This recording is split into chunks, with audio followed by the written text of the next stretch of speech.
Hello and welcome back to Bedwars. Today we are going to be talking about Deltarune because I talked about it a lot last time and it came out. Alright, let's see, where should I go? I could go to that one, but it's guarded, so I think I'll go to this one. Alright. So anyway, heavy spoilers are going. I'm going to assume you have played the most recent drop, Chapter 5. If you haven't, then I don't know why you're here for many different reasons. But primarily because as I just... Motherfucker! Okay, can I salvage this? I don't think Blue's bed is low enough defense for me to really throw a dent in there. Thing. Oh, it's just wool. Huh. I might consider taking it on Blue in the meantime. Are there people at red? No. I'm the only red player left. This is going to be a very short round, but don't worry, we'll play another one so you can keep watching. Or just listening in the background because I know someone's probably doing that. Well, fuck. So, about Deltarune, you know, the topic of the video. I think that new map is pretty interesting. I don't know if I've played on this one before. Hello, random person. Is that Jeff the Killer? So, and I'll be fine. Man, well, for starters, if you want to see my very immediate reactions, you can go watch my, it's roughly 4 hours of Deltarune stream from the day of release, which was like 2 or 3 days ago by the time this is coming out, I think. Man, my first reactions were crazy, mainly because this chapter has a very, like, I can't really think of a proper word, but I think kind of melancholy feel to it. I'm not too sure, but I do feel like it's something sort of intentionally off-putting. And so, I feel like the initial reactions are like, oh, this is kind of weird, because it's very focused on nostalgia for the thing, like the way things were, right? That's like the main topic of this chapter in specific. It's not like an unpresent theme in previous parts of the story, but it is definitely something more heavily focused on in this chapter. Alright, there's like a million rounds I couldn't even record because I was doing so fast, so this time I think I'm just gonna rush. Why is nobody covering up these beds? I mean, I know it's not like super early or anything, but holy fuck. It's like nobody wants to protect the bed or something, when, you know, that's the core of our entire life force.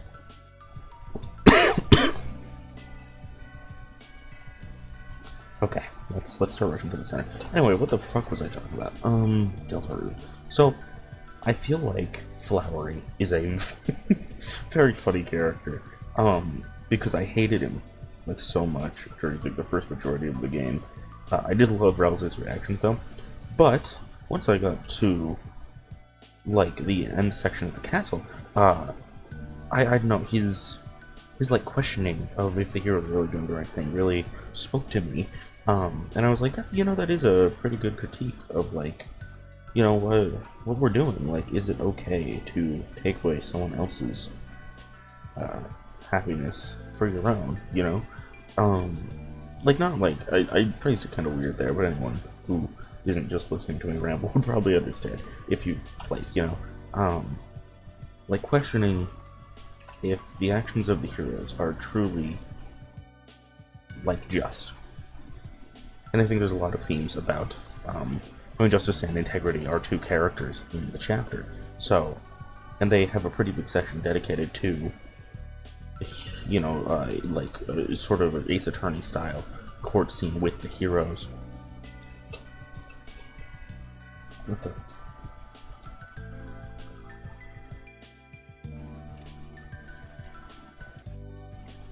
Well, shit. Back to playing super aggressive, even if it might not benefit me. Super what? Me? What was I? Where was I going?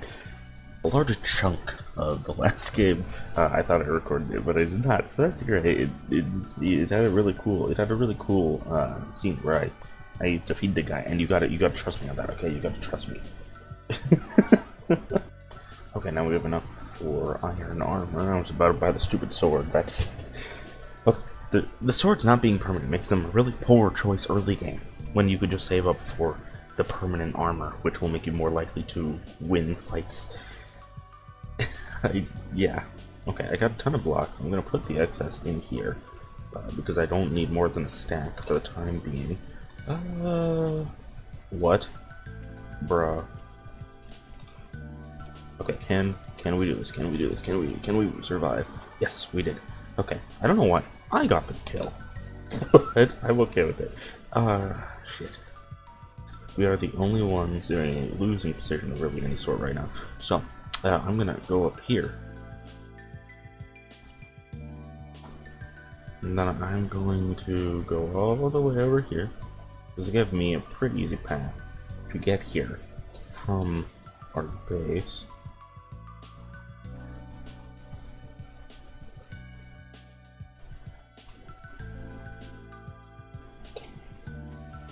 I mean, come on, man. Okay. Am I gonna die here? I sure friggin' hope not. Okay. I don't think I did. I don't know why did I make that sound. Okay. I'm going back to base because I have something. Did you catch that green fella? Okay, that's a useful thing.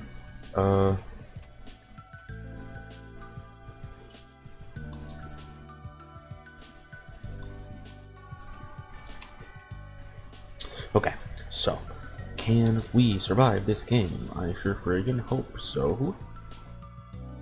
Okay, so in 3 minutes we get Diamond 2. So the thing about Diamond 2 is it's very useful. But I have great commentary in this video. No, so Diamond 2, since we are about to connect to both of these points, and Blue doesn't even have access to this one, so we're going to get full access to this as long as Blue doesn't. I think Blue's going to die. Oh my god. Which means Green's probably going to colonize their area and this one. But it's fine. He's a teammate. Okay. So since we'll basically be getting 4 times the diamonds everyone else was getting up until this point, all to ourselves. Like what can you get with diamonds again? No, diamonds are team expense, right? Team upgrades. Okay.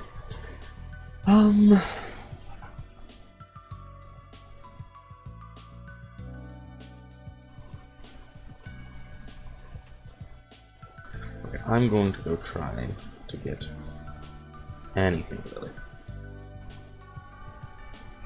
Okay, now with the 5th diamond, that means that I can go get our team armor enchantments, which will make us... Well, team is very in quotes because it's me and one other... Wow, okay, well, Green's probably gonna win this, but you know, trying is important. Okay, so I do have iron armor. I think I'll... why not? I'll get an iron sword. I'll shove this in here. Just for the hell of it, you know. Just in case he needs a stone sword. I doubt he does, but I don't know where he is, which is kind of alarming. Okay, I'm going to get as many fireballs as I can. Okay.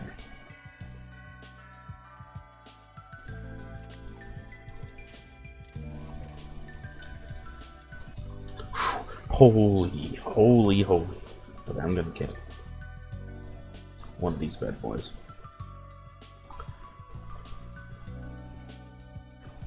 Okay, my teammate's alive. That's nice.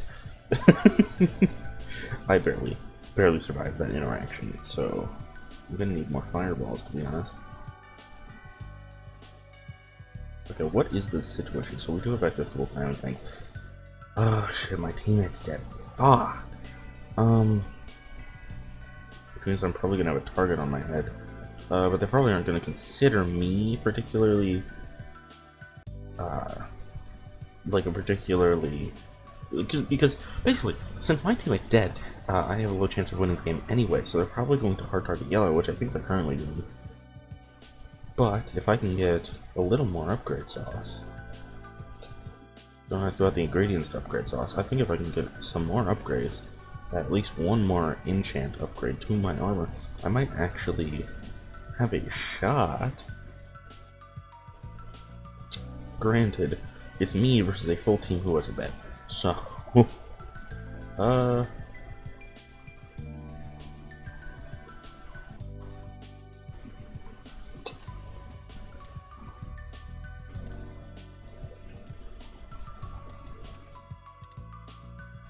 I should have had my golden apple. Alright, one last game to really... Why am I starting to creeper? One last game to really prove my mettle that I am not a complete sucker, that I can win Bedwars. But in the meanwhile, since we're in a sort of a lull for the moment, I do want to talk about... Yeah, okay, nobody's reacting beds today. Nobody. Anyway, I do want to talk about... more Deltarune, because I really did enjoy this chapter, despite what some people seem to be saying.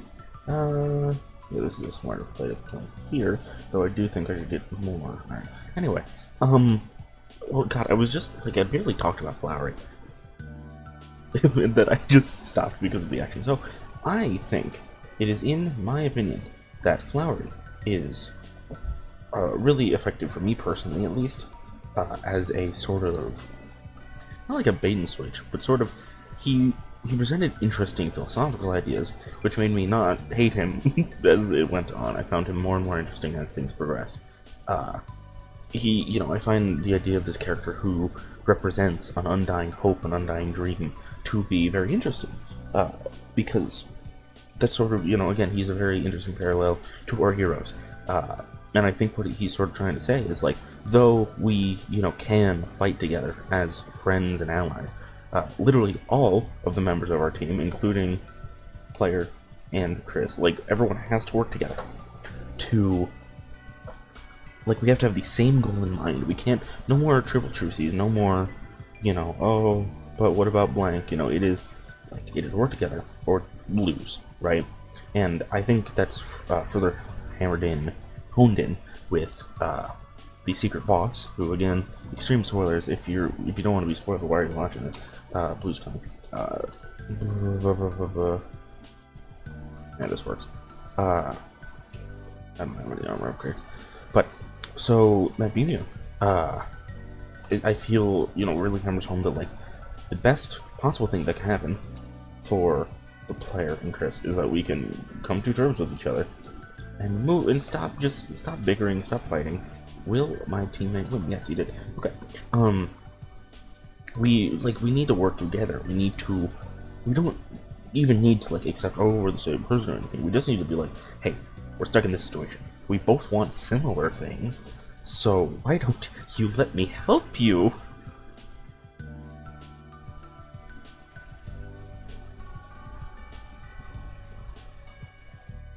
Where the hell did he go? There he is.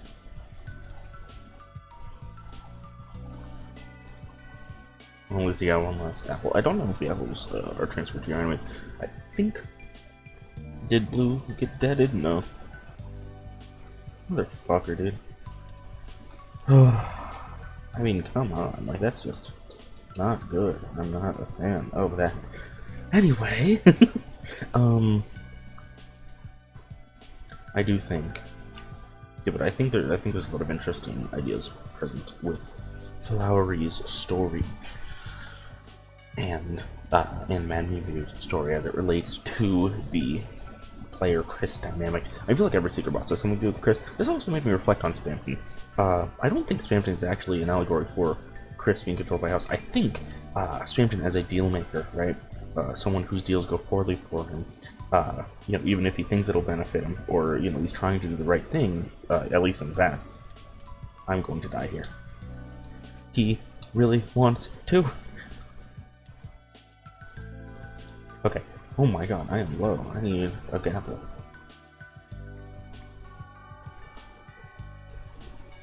Spamton, I feel like he represents more Chris's, whatever the deal is with Carol. Because, like, Chris feels tied down, wants more freedom, doesn't want to feel constrained, but at the end of the day, a deal's a deal, and Chris doesn't have really any say in it anymore, because it's already been made. And I think, you know, like, I think there's very similar themes between the two subjects, but I do think, like, primarily, Swampton is more about the deal with Carol, especially because of the ties with Noelle in that chapter. It's really on a weird route where it's like, you know, if we sub in Noelle for Carol, especially because there seems to be a lot of similarities drawn to them on the weird route, I think there's sort of this idea of like, oh my god. Fuck. Anyway, I think what I was trying to say is there's sort of like a lot of ties between like, oh, she's going to leave you, you know, she's going to leave you behind. You know, you think you're using her and she thinks she's using you, but really, you know, you're both just gonna get screwed over and left, you know, in a broken home. And obviously, you know, it applies more to Noelle on the weird route, but I think it can also sort of be applied to Chris's other sort of deal-making relationships. Regardless, I have been Eris. I really hope you enjoyed this video. If you want to hear more of me talking about Deltarune before the chapter drop, I did a whole video where I was like, oh, I'm so hyped, and then I do also have a lot of, as I said earlier, of me playing for 4 hours, which, if it's not really your thing, I do mod reviews on this channel, so if you're interested in Minecraft, more than Deltarune, I have some Minecraft stuff you can watch. Regardless, there is one last thing that I'm going to ask you to do, and you know what it is. Like and subscribe!